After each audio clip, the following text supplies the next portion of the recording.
Bonjour les amis, aujourd'hui je vais vous présenter des livres de développement personnel.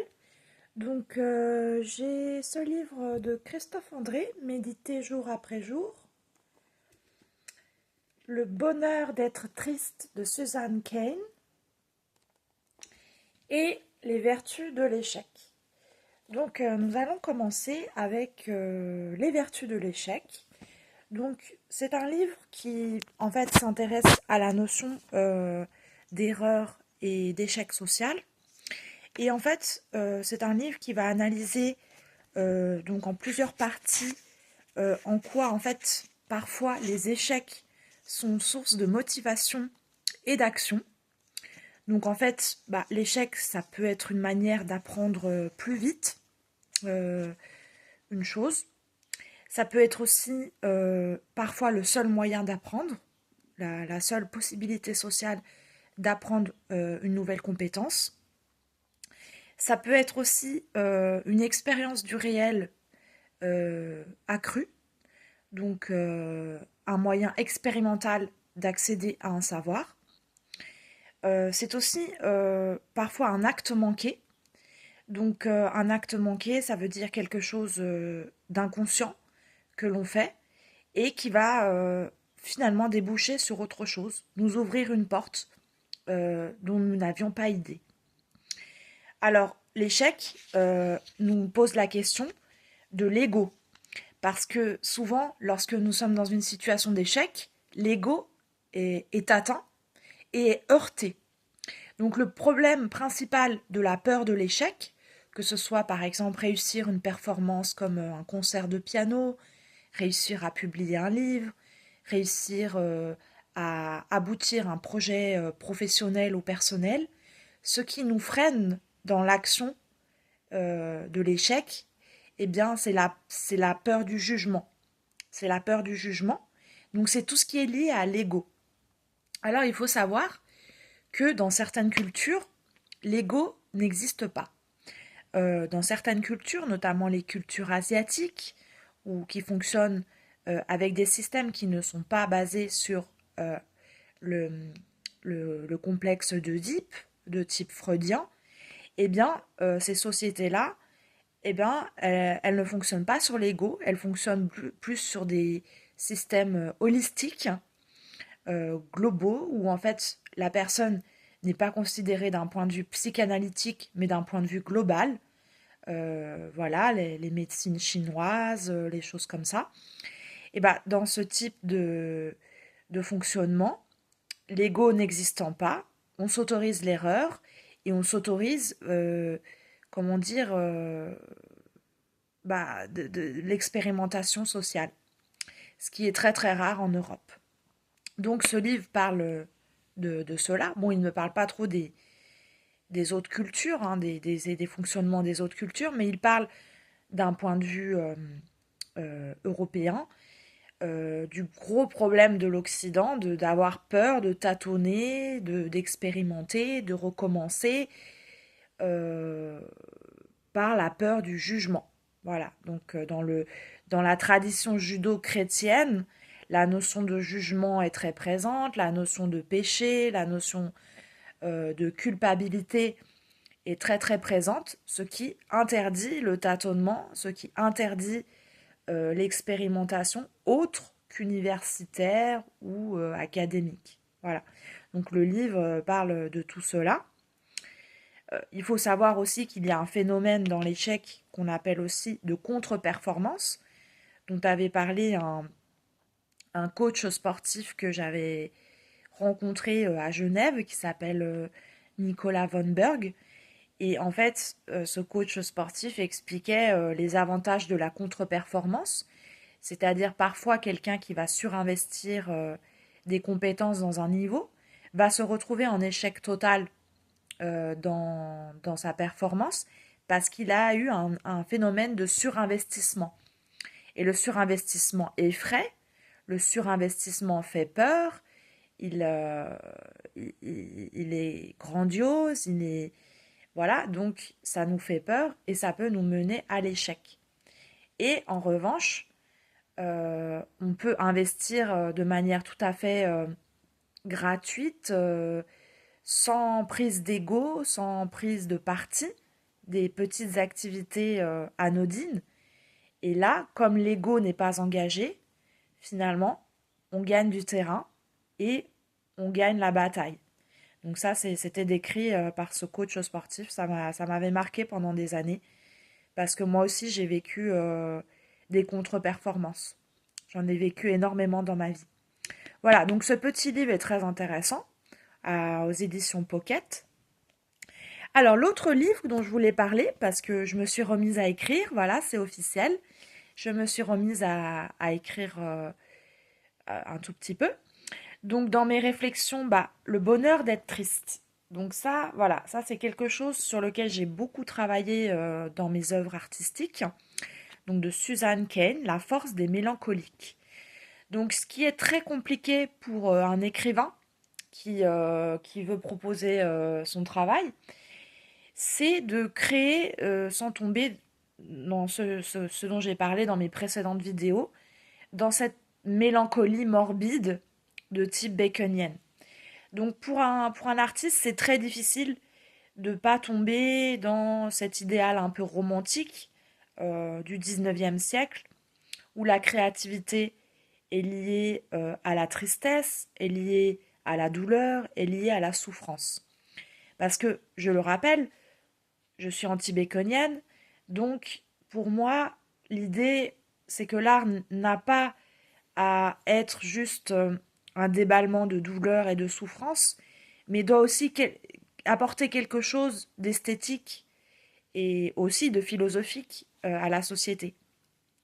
Donc pour dépasser cet idéal morbide baconienne où en fait on est juste dans la souffrance à l'état pur, et il n'y a pas d'autre discours que la souffrance de l'artiste, ou les Camille Claudel, etc., eh bien, il faut réfléchir sur cet héritage et cette notion d'inconscient collectif de la mélancolie. La mélancolie, la tristesse, on pense souvent que c'est un gage de talent artistique. On dit toujours Mozart a créé ses œuvres dans son lit, euh, inspiré par le génie.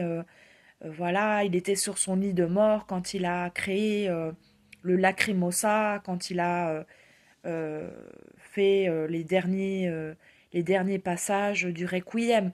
Donc on a vraiment ancré dans la culture traditionnelle l'idée que la créativité est liée à la souffrance et quelque part à une forme de bile noire dont parlait aussi, je crois, Dürer au XVIe siècle.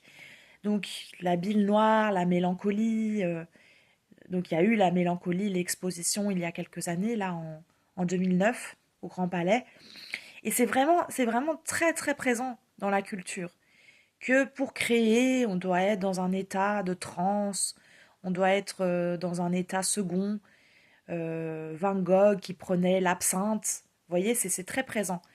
Mais il faut dépasser cela. L'artiste est obligé de dépasser cet inconscient collectif parce que sinon, en fait, il va rien créer. Il ne va faire que des irruptions, des choses décousues qui ne seront absolument pas vendables ni lisibles. Voilà. Donc, en fait, par-delà la mélancolie, j'ai commencé à creuser qu'est-ce qui peut exister, qu'est-ce qui peut perdurer comme artiste. Eh bien, l'autre jour, j'ai parlé, notamment dans mon commentaire sur Francis Bacon, j'ai parlé de la notion de douceur. Donc, l'artiste peut, lorsqu'il se remet à créer, euh, aller explorer tout l'imaginaire de la douceur. Donc, les impressionnistes l'ont fait énormément. Monet, qui dépeint des petits fleuves d'eau, les pointillistes qui dépeignent les fleurs avec délicatesse, avec douceur. Donc la douceur peut être une piste de créativité. Il y a aussi la notion d'espérance. Donc ça, j'en ai parlé aussi euh, avec bah, ce qu'on a vécu avec le pape. Là, nous vivons le jubilé de l'espérance qui a été inauguré par François. Au-delà de la mélancolie, il peut avoir la notion d'espérance en son prochain, espérance en l'humanité, espérance en la douceur. Et aussi la notion de foi, dans une optique catholique, la notion que l'artiste qui veut créer des choses qui dépassent la mélancolie, des choses qui dépassent la douleur et la souffrance, il peut exprimer sa foi en l'univers, sa foi en la société, en la beauté. Et il faut savoir qu'il y a quand même des courants euh, euh, artistiques où la notion de, de répression des sentiments était quand même présente. Je parle beaucoup du romantisme, mais si on prend le classicisme, euh, je sais pas, une œuvre comme La Flûte enchantée de Mozart, elle est très cartésienne, elle est très carrée, elle est très structurée. Il n'y a pas vraiment de place pour les sentiments, les émotions. Donc il y a des courants aussi qui prônent une certaine répression des sentiments. Une répression qui ne soit pas non plus de type dictatorial, bien sûr. Mais voilà, l'idéal romantique est un type d'idéal de créativité, mais ce n'est pas le seul. Il en existe plein d'autres qui sont à explorer. Donc, moi, je réfléchis beaucoup sur la notion de mélancolie parce que je suis assez figée dans cet univers de l'artiste qui souffre est un artiste qui est plus légitime qu'un artiste qui ne souffre pas. Je suis un peu dans ce prisme. Donc le bonheur d'être triste explique ces enjeux en fait. Que c'est parce que c'est notre imaginaire inconscient qui nous pousse à cela. Ce n'est pas forcément la vérité. J'ai souvent cité Niki de Saint-Phal. Niki de Saint-Phal était, bon, elle a vécu des choses terribles, mais son art était totalement joyeux. Donc ça, voilà, c'est un autre exemple. Mozart aussi, quelque part, Mozart était dans la prépondérance, dans l'abondance, son œuvre était très structurée, son œuvre était très classique, elle servait la cour de Salzbourg, et quand on voit une œuvre, la flûte enchantée, on voit de la structure, on voit de la maîtrise, on voit pas forcément des émotions. Donc c'est ça, donc l'artiste qui doit dépasser la mélancolie, il faut vraiment qu'il s'accroche, selon moi, sur trois choses, la douceur, l'espérance, la foi. Parce que sinon, c'est juste un déballement de l'ego et ça n'a aucun intérêt artistique. Voilà. Et donc, le troisième livre dont je voulais parler, c'est Christophe André, Méditer chaque jour. Donc, en fait, dans ce livre, euh, Christophe André reprend bah, plein de. Ah, j'arrive pas à ouvrir. Il reprend des œuvres d'art, vous voyez, issues de la culture populaire. Et en fait, il propose des méditations sur les œuvres d'art. Donc en fait, moi, c'est ce que j'ai fait souvent dans mes livres. Je prenais une œuvre d'art et j'offrais une méditation. Donc aussi, une autre démarche pour sortir de la mélancolie, c'est être dans la méditation. C'est-à-dire, on va au musée, on reste pendant des heures devant un tableau et on médite. Voilà. Donc là, par exemple, une œuvre d'art. Bon, il y en a plein. Hein, voilà. La méditation, donc l'exercice spirituel. Christophe André est un très grand psychiatre donc français qui a beaucoup écrit sur la méditation, sur voilà. Je vous remercie et je vous souhaite une bonne lecture. Au revoir.